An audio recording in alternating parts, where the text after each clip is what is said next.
전 부산외국어대학교 교수, 현 부산신문고 대표 최자영입니다.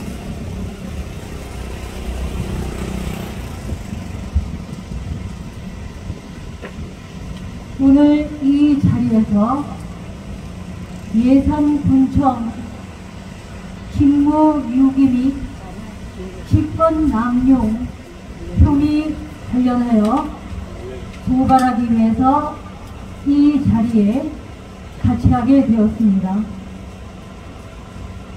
날강도나 깡패는 개인이라고 하더라도 피해를 줍니다. 그런데 공권력을 배경으로 해서 공직자가 날강도 깡패 짓을 하게 되면은 시민들에게 많은 피해를 입히게 되는 것이죠. 이 예산군청의 토착비리 오늘 고발하기 위해서 이 자리에 섰습니다. 그런데 이것은 예산군청에만 해당되는 것이 아닙니다. 현재 대한민국의 곳곳에서 토착비리가 고질적인 병폐로서 만연하게 이루어져 있기 때문에 오늘 이 자리는 예산군청이 하나의 예로 등장을 하는 것이지만 여기에 한정되는 것이 아니라는 점에서 의미를 갖습니다. 오늘 말씀드린 예산군청의 토착비리는 빙산의 일각에 불과하다는 점을 말씀드립니다. 여기에서 보시겠습니다만 군청에서 30억이라는 적지 않은 돈이 중과를 해버렸습니다. 아무도 책임을 지는 사람이 없는 것입니다. 이런 사태를 중심으로 해서 오늘 이 자리에 모이게 되었습니다만, 그런데 오늘 주제에 대해서 말씀하기 전에 먼저 어떻게 해서 대한민국이 이렇게 군청은 물론이고 각 지자체, 군청 말고 시청, 그 다음에 대도시에는 구청도 있습니다.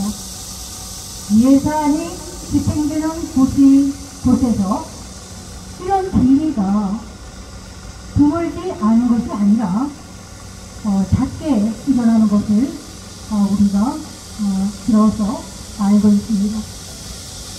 그 근본적인 원인은 무엇일까? 그거부터 먼저 간단하게 말씀을 드리고 오늘 사실에 대해서 말씀을 그 다음 드리도록 하겠습니다. 각 지자체의 비리는 원인이 있습니다. 이것이 오늘 예산군청인데 예산군에만 인정이 된 것이 아니라 이것이 이미 중앙권력과 연결이 되어 있는 것 같은 그런 느낌을 받습니다.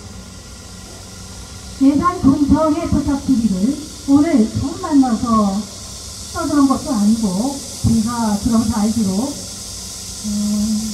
거의 매일 신호하다시피 이렇게 얘기를 해도 말이 동통으로 이 군청에서는 모른 척 하고 있는 거예요. 이것이 중앙의 권력과 결탁이 되지 않았다면 이렇게 배짱이 좋게 가만히 있지는 않았을 것이다. 이것이 저희들이 생각하는 것입니다. 그래서 여기서 토착비리가 이루어지게 된 근본적인 원인이 무엇인가? 저는 두 가지를 오늘 말씀드리려고 하는데요. 그게 뭐냐면 첫째, 지자체장이나 지자체 의원들은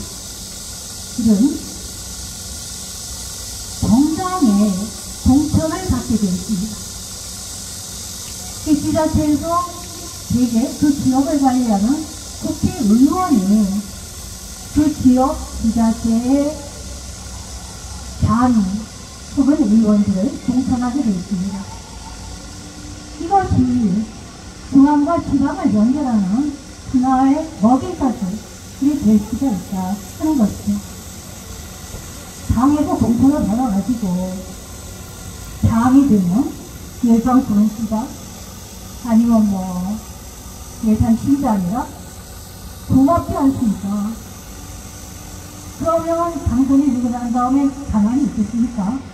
인지상정으로 자기를 공천해준 다음에 그 지역의 국회의원에게 당연한 마음을 갖게 되는 것이죠. 이것이 예산군이나 그 하나의 여러 가지 단계가 있겠습니다만 그런 배경을 실행할 때 알게 모르게 영향을 주게 된다 하는 것이죠. 그래서 이 토착 분리가 그 지역을 관할하는 국회의원을 통해서 이렇게 중앙과 연결이 되기 때문에 지금 오늘 보시는 바와 같이 이렇게 모여가지고 매일같이 고함을 쳐도 말동통 꼼짝하지 않고 있는 것이 아닌가 이런 생각을 하게 되는 것입니다. 그렇다면 이렇게 뒷계획을 가지고 말하자면 사실에 대해서도 관심을 들이지 않고 뻔뻔하게 버틸 수 있는 이런 고리를 끊기 위해서는 먼저 정당 공천제부터 없애지 않으면 안 된다 이런 말씀을 드립니다. 아시다시피 정당 공천제는 지자체에만 영향을 주는 게 아니에요. 국회의원도 마찬가지입니다. 국회의원도 중앙에서 국회에서 정당에서 공천을 해요. 다음에 국회의원이 되려면은 다시 공천을 받아야 되거든요. 국힘당이나 민주당이나 마찬가지예요. 그러면 어떻게 되겠습니까? 윗사람에게 못 보이면 공천을 못 받게 되는 거예요. 지자체, 지방자치단체뿐 아니라 국회에서도 국회의원에서 꼼짝을 못하는 거예요. 공천을 갖고 있는 당의 윗사람들에게. 이렇게 해서 중앙과 지방을 막론하고 사람이 사람값을 가지 못한다. 이것이 바로 정당 공천제가 미치는 부정적인 영향입니다.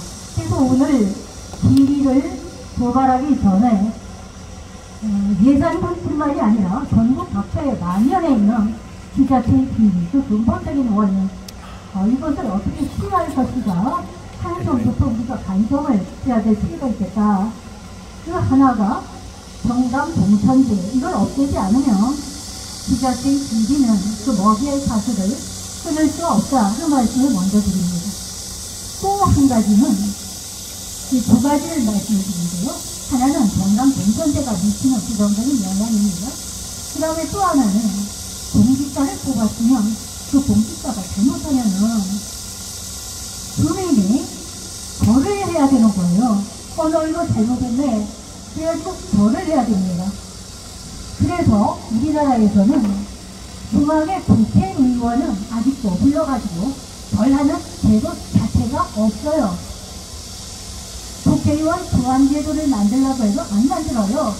국회의원들이 입법권을 갖고 있는 국회의원들이 그들이 수달 당하기 싫어서 안 만드는 거예요. 그런데 몇 년 전에 지방의 자치단체나 당이나 의원들은 주민들이 잘못하면 불러서 벌을 줘야지 이렇게 소환제를 만들었어요. 그런데 그 소환제가 말만 소환제지 실제로 주민들이 오늘같이 예산 공수다 불러가지고 실제로 벌을 줄 만큼 그렇게 제도가 만들어지지 않는 거예요.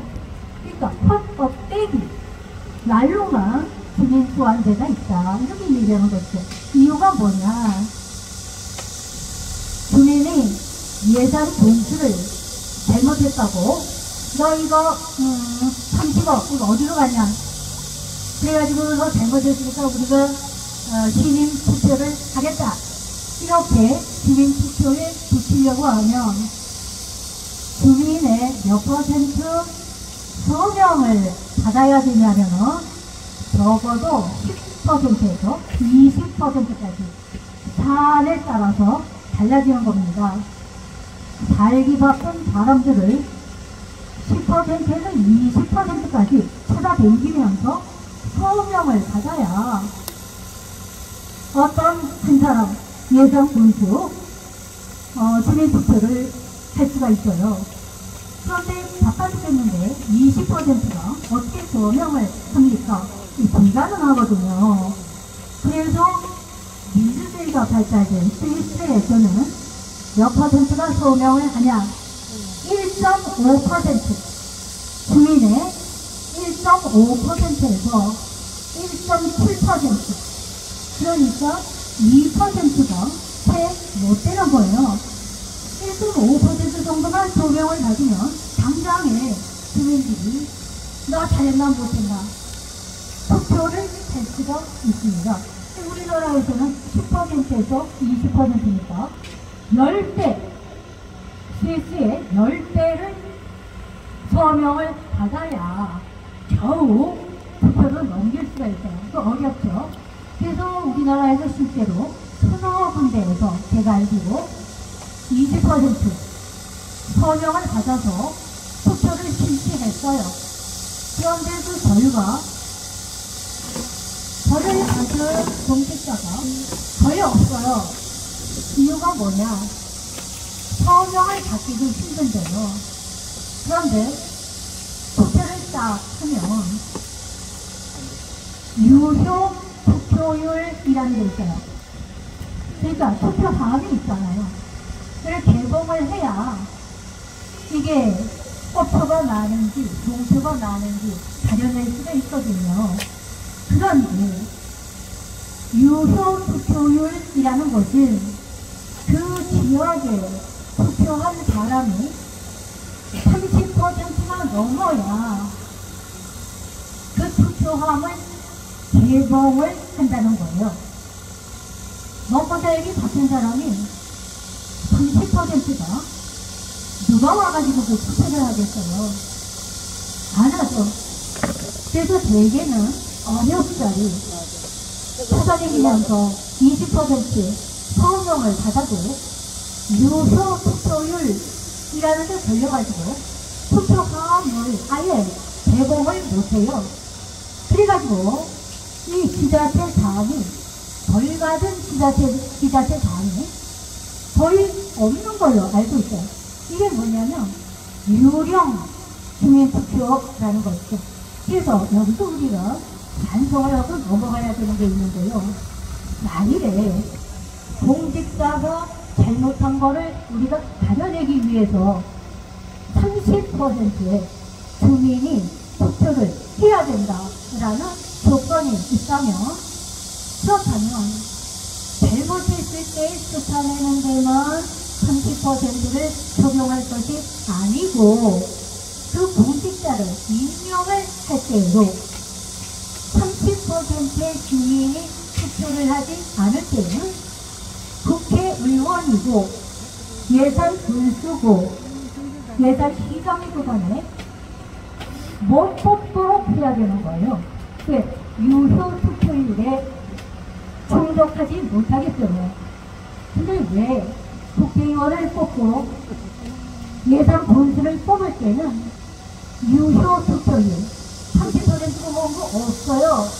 10%만 투표해도 다수결로 당선이 되는 겁니다. 근데 왜 잘못한 사람을 쫓아낼 때에만 유효 투표율을 적용시키느냐? 이것이 바로 오늘날 이런 질곡을 빚어내는 원인이 됐다 하는 것이죠. 이 공직자가 시민, 이 말로만 권력의 주인인 시민을 사람같이 여기지를 않는 거예요. 왜냐하면 공직자를 덜하는 것이 이렇게 산 넘어 산 어려운 과정, 어려운 절차 이런 걸 적용을 시켜놓았기 때문에 그래서 이 주민투표라는 것이 유령같이 있긴 있는데 그걸 만들 때 벌써 야 너희들 아무리 해봐라 너희는 보니까 못 쫓아낸다 알고 있었던 거예요. 서명을 20% 받고 그리고 30% 이상 투표 안 하면 못 쫓아내는 거죠. 그래서 제가 알기로 쫓아나가고 공직자가 간 사람도 제가 알기로 없는 걸로 알고 있어요. 제가 한 사람 있는지는 모르겠습니다만 가물에 끝나겠지 모르겠습니다만 제가 알기로는 없어요.